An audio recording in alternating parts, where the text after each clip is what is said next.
So let me, without further ado, introduce our Layer 2 panel. It's hosted again by David Johnston. We are going to have Alex Gluchowski, the co-inventor of zkSync and co-founder of Meta Labs. We have Diana Biggs, the partner at 1KX. We have, again, Professor Fabian Schär, who did a fantastic introduction yesterday. If you haven't seen it, watch the video. It's fabulous. And last but not least, Jane Lippencott from A16Z. So thank you very much. Please come on stage and take it away for Layer 2. Thank you.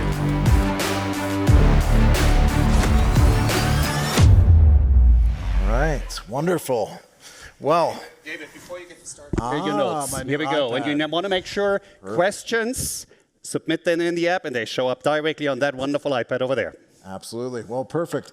Well, thank you guys for being here today. Layer 2s have played, a huge role the last few years in onboarding an enormous number of users. And so I think it's important to understand and kind of start with, what is a Layer 2? And make the case for bringing folks up to speed with what's happened the last couple of years and where we are today. You want to start us off? Happy to start. So Layer 2s are blockchains that derive security properties from the underlying Layer 1. But in the broader sense, Layer 2s are an idea that you want to modularize blockchains. So essentially, if you're saying like you don't need L2s, Layer 1s are sufficient, you're betting on a single blockchain being able to process all of the world's value transactions, which sounds a little bit strange. Like, can you really, it's like putting all of your websites, web applications on a single server, or maybe even just on a single data center. That's a little bit hard to imagine. I think the future is multi-chain, and if the future is multi-chain, then we need multi-chain mechanisms that can really, truly share security, share some properties that make blockchains valuable for us in the first place. And I think this is where Layer 1s really should focus on, and this is what the competition between Layer 1s is, like what fundamental security properties can they provide, and then Layer 2s just take them to the scale. And for Bitcoin and Ethereum, I think they stand out from basically everything else that we have, or there are a few exceptions, but Bitcoin and Ethereum have a really, really interesting and important property that every single user of those chains can verify the validity of all the transactions on the chain. Like this principle, don't trust, verify. You can check the math, you can read the code, and you can run the full node, like everything completely from scratch, and you can be sure that the entire blockchain is valid. And so it's only in the Layer 2 if all of these properties are preserved all the way up. Like no matter how many Layer 2s and users you add, you should be able to verify it entirely, which is not really the case for most other L1s. Sure. Well, let's go right down the line. Your view on Layer 2s? Yeah, I would say that Alex described it well. So this is looking at ways to scale up and to build additional applications and be able to use the security of the underlying layer. Sure. So we actually have been backing Meta Labs since seed stage. That's great. Wonderful. I think we already heard a definition on the last panel. Right? but I tend to disagree with that definition. I'm more on the side with Alex. Maybe one addition down on the different variations of Layer 2s, right? Because it's by far not the first time we talk about Layer 2s right now with optimistic rollups and zk rollups. Yep. Most of you might have heard about the Lightning Network, which is a state channel, payment channel implementation, which is also Layer 2. So the idea is really that you have something built on top of a blockchain that extends the capabilities of that blockchain, usually with regards to scalability. And ideally, and I think we will come back to that when we talk about security assumptions, inherits the security properties of the Layer 1. That's great. Jen? Yeah, I think that it's really important to think about Layer 2s as their own blockchains that do share security with a fundamental, really secure L1. And this is powerful because for the end user, they will not have to have any security trade-offs while still having benefits like cheaper gas, faster finality, that sort of thing. And so we're really excited about Layer 2's rollups in 2024 and the types of use cases they can enable, hopefully bringing crypto use cases beyond just people in this room who are already really comfortable with the finance and speculation components of the space into things that maybe don't feel as natively financial, but do happen on chain. Right. Well, let's go ahead and address, the comment. And, I hear this from some people a lot of times out of ignorance, which is, L2s are centralized, right? So give us the case for how to decentralize layer 2s and how that's effectuated today. Where is it now and where do we want to go? I would say that so far, you have different properties of those systems, right. And some of these properties, like security, is better decentralized than most alternative layer ones. Right. Sequencing can be more most L2s, most L2 like rollups on Ethereum today have centralized sequencer, but this is about to change. Some, I think, most popular L2s have committed to decentralization. We definitely did. We're definitely not going to be running the decentralized sequencer.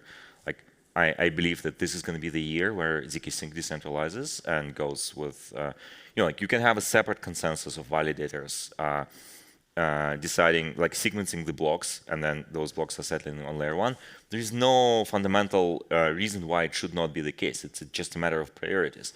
If you can achieve the same security as layer 1, then this is more important to first focus on that and then do the decentralization part. Sure. How do you think about decentralization? Yeah, I think yesterday there was the fireside chat with Eric Voorhees, and I think he explained it well, where this is never something static, and obviously we are very much in the early stages, so it's about an evolution of how we can get there, and we're on that path. Push it further along that spectrum, if you will. Yeah, absolutely. Yeah, I slightly disagree to some extent. Right? I think people who say layer 2s are centralized today have a point. When you look at it, most, if not all, of these layer 2s, they have some form of multi-sig. Usually it's 4 out of 7 for upgradability. So there are some smart contracts in layer 1. They can be upgraded if 4 out of these 7 people agree. And in most cases, or in many cases, allows you to really do any upgrade to these smart contracts. In some cases, unfortunately, without any delay, that doesn't allow people to react to that, to respond and withdraw. And that is a risk, right? And I understand why many of these projects are doing that. And this is, of course, because something could go horribly wrong, and you need some way of reacting to it. And I truly hope that this will get fixed over time. But we have to be aware that these, I think it's 23 billion US dollars locked on layer 2 as of this morning. Right. They are at risk, right? And hypothetically speaking, if 4 out of these 7 people for a particular layer 2 who are part of that multi-sig would agree on one change, on a malicious change, they could do that, and this is a risk. But I also think we should not get fixated just on that one part, because certainly it is important to understand and to understand these assumptions, the trust assumptions. But there are also many other things, and I really appreciate the work you're doing in that regard. So, for example, with data availability, with the proof system, right, with the proposer, sequencer, and there are many different properties, and it's constantly evolving. And this is also a very important part of layer 2 security assumptions. That's great. Yeah, I think building off of that, in 2024, we're going to see a ton of different options for rollups in terms of everything from execution, data storage, data availability, and sequencing. Sequencing being decentralized, like Alex said, is going to be really powerful to enhance interoperability across rollup ecosystems. And we're hopefully going to see some rollups start using either building their own decentralized sequencers, sharing sequencers, or using solutions such as Espresso. I think that also just in terms of data availability options, as we see new DA layers come to market like Celestia and Eigenlayer, rollups are going to have a ton of different options, and hopefully pricing will be able to decrease a little bit for DA. 4844 on Ethereum, the proto-danksharding EIP, should also help this, creating a different fee market for L2s posting transactions to L1. So all of these costs, they end up populating up to the end user. Hopefully by the end of this year, we'll just see aggregate costs of transactions on L2s go down thanks to this Ethereum-centric or rollup-centric Ethereum roadmap, and then also just the whole proliferation of the ecosystem that's trying to make L2s, like more decentralized, and ultimately cheaper for the end user. So really excited about the enhancements that are going to happen in like the technical and specifically the ETH space in the next year. Well, let's get beyond some of the technical aspects and tell me about what you're most excited when it comes to use cases and applications. Because ultimately, we're building all this so billions of people can use this technology in the future. So curious what you're thinking about when it comes to applications. Yeah, so I've been an investor focusing on consumer crypto for the past 2.5 years. I've focused on everything from decentralized social to NFTs and media. Before that, I was a founder of an early private L1, and then I was an investor kind of focusing on DeFi and infrastructure before moving up the stack. One of the really amazing things that I always hear from Web 2 talent hoping to move into Web 3 is that improvements in scaling and rollups specifically make it a lot easier for them to think about embedding Web3 primitives into their applications without necessarily going like all the way there and having to like see themselves as crypto founders. There are some really incredible talent sources, like, you know, a lot of people in London, SF, New York, all over the world really, who are finally starting to see that with rollups, they can create applications that might have like user experiences that are comparable to Web 2, but on the back end, post data on chain, use a smart contract to monetize in some way, offer a peer-to-peer market between users, which is like a uniquely Web 2 primitive. So, you know, there's probably a broad range of applications that we can talk about in this panel, but just seeing that mindset shift from the talent side of things, where people are like more interested in coming to the space and building real solutions for end users, you know, coupled with rollups, account abstraction, other improvements we'll see this year. I think there are a ton of use cases that we've been talking about for a really long time, you know, from like 2017 ICOs that will finally come to market in the near future. And hopefully people will be interacting on chain without necessarily knowing that they're using crypto at all. That's great. I think one of the big stories in that space has always been micropayments, right? And I've never been really able to deliver on that because it's simply too expensive and you pay a flat fee for the transactions. So that is certainly one potential use case. Then I don't know who has lately used any DeFi applications and swapped something on a constant function market maker, for example. It still makes sense if you have a large trading volume, of course, but again, for smaller volumes, it's just too expensive. And it's also something that's super exciting on layer 2s. And then, I mean, you already heard yesterday that I'm a nerd. I have a game collection. That was my introduction yesterday. So I'm going to out myself again. I also am big into trading cards, so another nerdy thing. And there are some trading card games on layer 2s. So, for example, Gods Unchained, which is a big one. And they moved because it was simply not feasible on Ethereum mainnet having all of these NFTs, so they had to move it. And it's also something, I think, for gaming, it's also a big promise. That's great. So my background is traditional financial services, and at 1KX I'm focused on institutions. And what I think is really interesting, also when I first started working in the internet in the early 90s, it was actually to build intranets for companies. And then, of course, everyone later moved to the internet. And I feel like we were in a similar space with blockchains, with institutions, where we were very much using permission chains. And now institutions are realizing that actually they want to build on public blockchains. There are multiple benefits to doing that. Right. And so what's really exciting is how layer 2s and even layer 3s are allowing them to build on public blockchains, but with the business requirements, commercial regulatory requirements that they have to adhere to, because they can still inherit the security assumptions of Ethereum, but then also have the flexibility using L2s to host their own data, to have the permissioning that's required, to have the privacy requirements as well. So it's really exciting what we're going to see there with tokenization and multiple other use cases. Cool. Alex? I want to build up on what Diana said. Like this is really one of the most exciting use cases that I see happening with institutions and banks specifically, embracing their own private chains that are rooted in verifiable public networks, making the chains themselves verifiable and interoperable while keeping the data private. Like this is something you cannot really do with anything else but like zk layer 2s. So imagine a bank has all the accounts secured by the banking data systems. Yep. But it's an Ethereum L2, and it can send messages and send assets to any other bank that has the similar kind of system. Interesting. Well, one of the use cases that I've kept an eye on, and Jane, I think you hit the nail on the head, which is things that we were dreaming about in 2017. There was going to be social, there's going to be all these other applications. We are starting to see, a few players like X, explore, having their own wallet and, adding some of this technology to one of the larger social networks globally. Curious if that's a use case that you keep track of or that you have a view on, or you've seen other sort of social applications bubble up? Totally.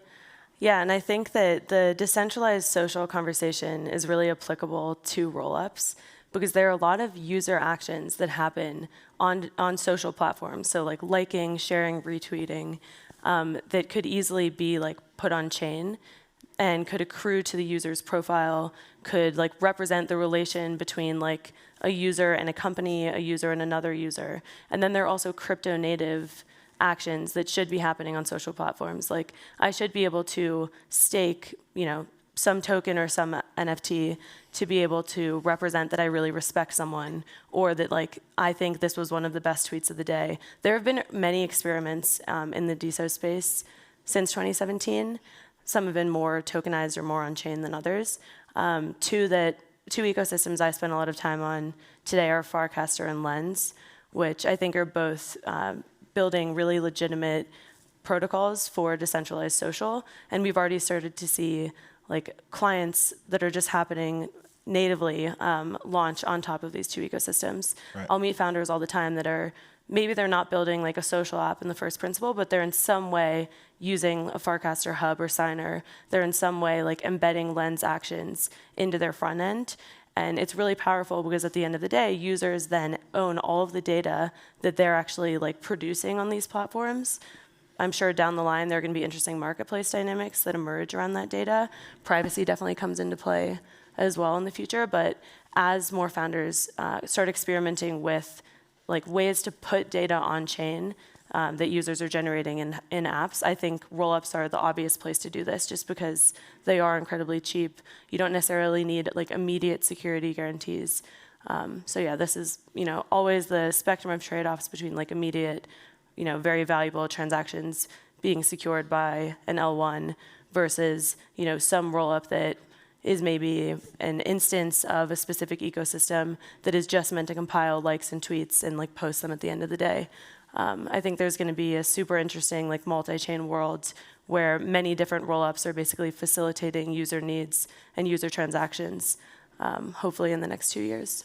Well, the interesting thing is every time I think we're there, we're not quite there. So I'm hoping that this is the cycle, right? We'll see that in 24, 25, because, what I've been surprised about is the network effect seems so rooted originally in money, right? And in finance, where do you think we're headed, Fabian? Is it finally time for some of these, extensions and new use cases, or is it still going to really default to that original network effect? Yeah, maybe just a quick addition to the previous remark, because I completely agree with you. Yeah. But personally, I'm not particularly interested just in social media, right? I think what we're really talking about is decentralized identities, DIDs, and you have all kinds of claims that make up your identity. Definitely. And I think that's super interesting, and this is also a good segue to finance, because for many financial applications, you actually need a reliable identity. DeFi is great for what it is, but you're stuck in a world with really inefficient capital allocation because everything has to be over-collateralized, right? And as soon as you want to get away from that, with all pros and cons, of course, you need some form of identity, and I would much prefer having something that can at least be somewhat decentralized over just having some identity provider that is a centralized KYC. Got it. Digital identity and verifiable credentials is extremely interesting. I was, for part of my career, running digital identity in a large bank, and it's kind of a nut we've been trying to crack for 20 years or more, where it's been very difficult because it is, you require shared infrastructure, and getting sort of coalitions, and there's been lots of different government initiatives or commercial initiatives that have tried to do this, but we have lacked that sort of open source base layer of shared technology in order to really make it interoperable. And definitely, especially with zk, and actually there's a really interesting example, and Alex can surely speak to this with Argentina, actually using zkSync to create verifiable credentials.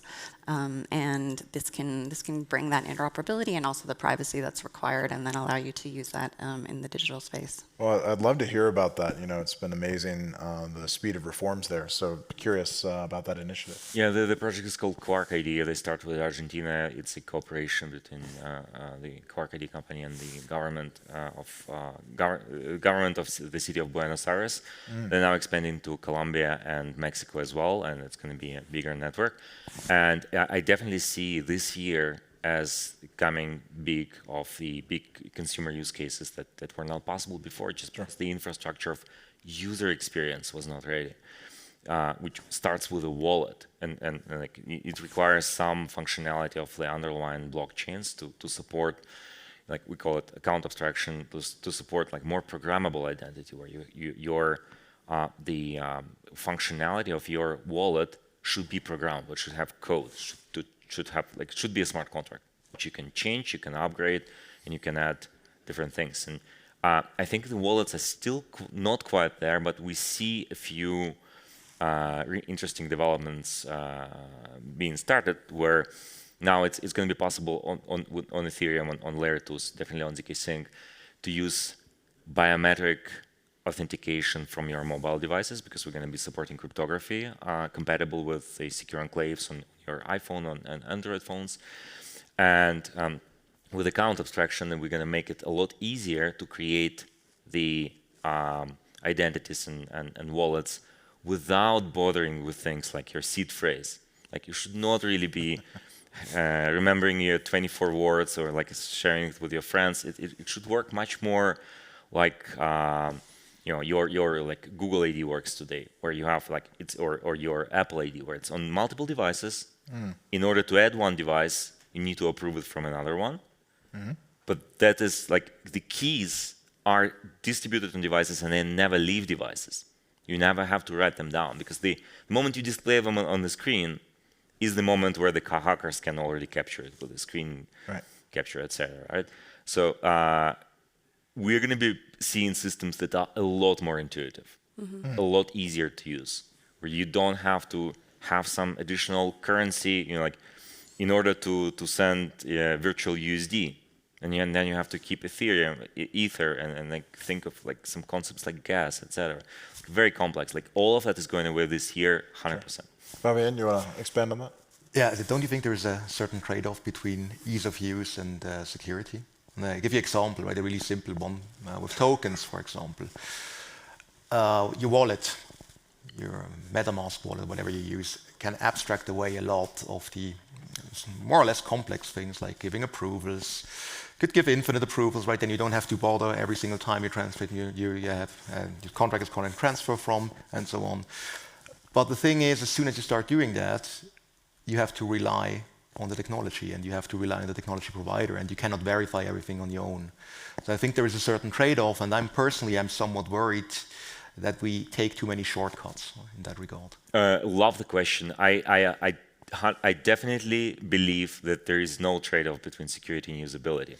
My favorite example is PGP versus end-to-end encrypted messengers today.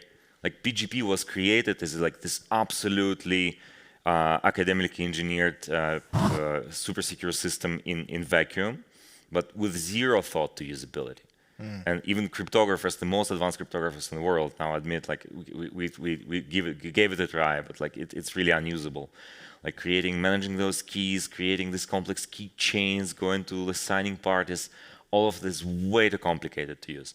And now, but the consequence of that is not that privacy is not possible. It's just like you need to think about it actively. And so WhatsApp was the pioneer of that, end-to-end encryption with high usability. it was derailed a little bit by Facebook acquisition, but Signal has followed up, and like now it's super easy to use. You just add another device, you confirm on the previous device, right? But you have forward secrecy preserved. I think this is what we just consciously need to apply in thinking about blockchains. We can totally get there. Mm-hmm. There you go. Well, Jane, I do want to get into mass adoption, because I think for me, that's the ultimate benefit, right? I'm a freedom maximalist, and I want as many people to have access to what I consider more honest and ethical systems in the world tomorrow, right? 3, 4, 5 billion people, all the people on the internet. How do we get there? What's next, in sort of this industry, and where are we headed? Yeah, so actually I think the wallet conversation is a really interesting one to have. For people who've joined the crypto space in the past 5 years, the wallet has been like such a first principle in their experience with on-chain assets. To do anything on-chain, you have to download MetaMask, you have to make sure that you're storing your seed phrase, and that is really the portal through which you're interacting with crypto. With things like smart wallets, I think the wallet stack is going to, in some ways, become more invisible to users. And I think this is going to be really powerful in a lot of ways, but in one specific one. I'm excited for apps where users can join the app, download it, create a wallet, not necessarily know they're creating a wallet, not have to fund the wallet, and then start participating in a game, a mini game, an experience, a social experience, X to earn on-chain. And the first thing they're doing within this wallet is actually earning something, accruing something, posting data to the chain, instead of having to think about buying an asset. I think programmable wallets make this uniquely possible. We can, there are potentially security trade-offs depending on how the wallet is designed, but for many of these experiences, security is not necessarily the first principle.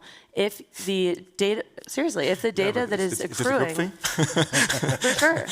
for sure, not everything has to be about money, right? If the data that's accruing or the assets that are accruing to this wallet don't have a value, might be off-chain, might be points, it is totally fine if the security layer is abstracted away from the user.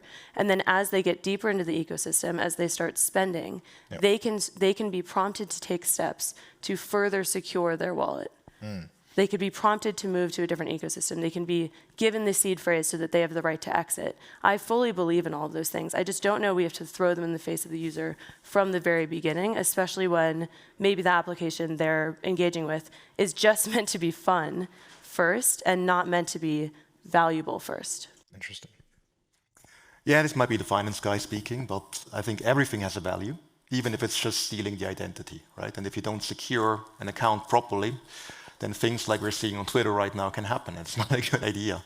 Yeah, I mean, there are table stakes security should always be levels, at the forefront of the thinking, no matter what project you're dealing with. For sure. I think there are table stakes security guarantees around things like accounts that don't necessarily have to deal with assets or transactions or approvals or signing, like we think about in MetaMask. Well, and I think as we get to billions of users, we have to be able to cater to an audience that is less technical. Yeah. I saw a survey, I think it was last year, of Facebook users.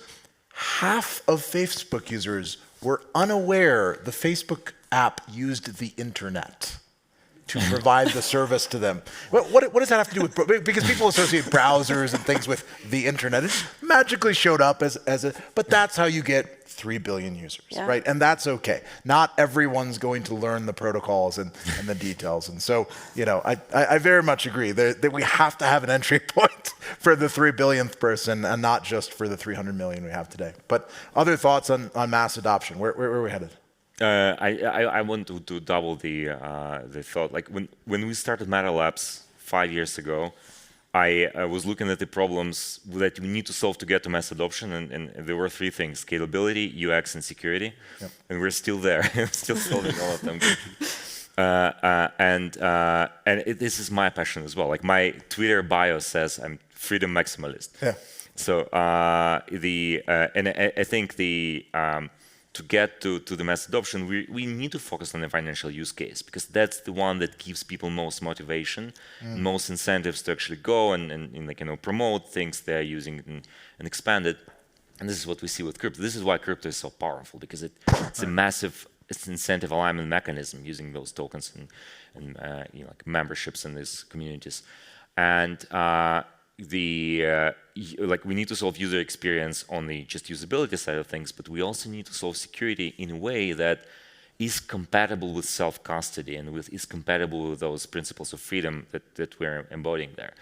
And that means, for example, that we need much better interfaces between the apps and the wallets to display the risks and the actual like impact of their transactions to the users.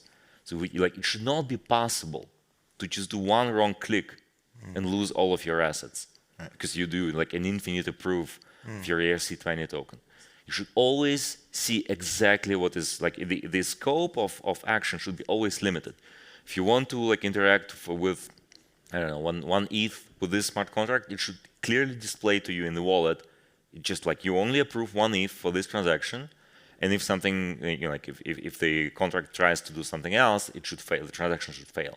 And I think we will see like this is what we need to solve. Sure. Yeah, the built-in value has to be protected, though. I really like, Jane, the point that you made about the value of user data, right? People, I don't think, understand that the average person's data is worth literally tens of thousands of dollars a year to advertisers, to Google, to Facebook. That's why they're trillion-dollar companies, is because your data is extremely valuable. And that's an interesting sort of entry point, because every user has that data that they're bringing to the party, right? And they ought to be rewarded for that, right? And we're starting to see rules in Europe and other places asserting that users own their data. And if users own their data and they have to, the platform has to get permission to use their data, ultimately, I think, it's gonna be interesting to see if users can be included in that monetization and use that as the bootstrapping mechanism that everyone has, right, in order to first entry. So just curious if you've seen any projects exploring that. I've seen Brainfall and a few others protocols kind of experimenting with that idea. Yeah, it's a good question. There have been definitely experiments in data marketplaces. I'm not the person to talk about this, but I definitely think like AI is an interesting topic here. I think that blockchains are going to be able to like provably secure and encrypt user data and hopefully let users sell that data to different models in exchange for some sort of value back or access to an experience, maybe. It doesn't always have to be like a financial transaction in nature. Maybe I like give some of my data in order to train a specific character that then I get to play with. Something like that could be cool. But yeah, I think we're going to see more of the intersection between LLM models and blockchains in the next couple of years. I agree. I'm very excited about decentralized AI. Well, we just have enough time for closing thoughts, and we'll start here at the end. But, love your sort of, what message would you like to provide to the audience that we haven't covered yet today? I think this is going to be a very exciting year. Yeah. with some breakthroughs on the quantitative level, but also on the qualitative level of what's happening, the variety. Like we're going to experience the sort of Cambrian explosion of use cases and like going beyond this narrow scope of crypto as just speculation. Okay, that's great. I would double down on that. I would think, and what we're trying to do here is improve scalability with the L2s, and we still have a ways to go in terms of the transaction cost and speed. There are massive improvements for those of us who are crypto native and deep in the weeds, but for the rest of the world, still not quite there. And this year is going to be a year where we're seeing a lot of movement there. That's great. Fabian? Yeah, speaking of transaction costs, I'm excited for EIP 4844. And then I really hope that some of the security assumptions we talked about and these steps towards decentralization also receive a lot of attention. I think my main message, because you also asked for that, would be technical details matter a lot. Right? It's not just, a lot of people say, yeah, stop with this boring technical stuff and it's just about use cases. And I can totally understand that. But you also have to understand that the technical details at the end really matter, whether or not the value is at risk and whether or not somebody can actually run with your money and what exactly can go wrong. And so I would argue when institutions engage with layer 2s, they should have some understanding of the security assumptions. That's great. Jane, last minute's yours. I'm really hoping that this year we see a chat GPT moment for crypto that doesn't compromise the values of self-custody and decentralization that we've talked about in this panel. I think that would be really exciting. Also, just to take a moment, if you'd like to learn more about interesting use cases in crypto and kind of like an overview of how we got here, our managing partner, Chris Dixon, is releasing a book called Read, Write, Own. It comes out on January 30th, and it's available for pre-order, so definitely suggest that you all check it out. Very awesome. Well, thank you so much. Appreciate the audience, and let's give a round of applause. All right. Thank you, Jane. That's great. Good discussion. After you guys. Excellent. Thank you very, very much. Really appreciate it.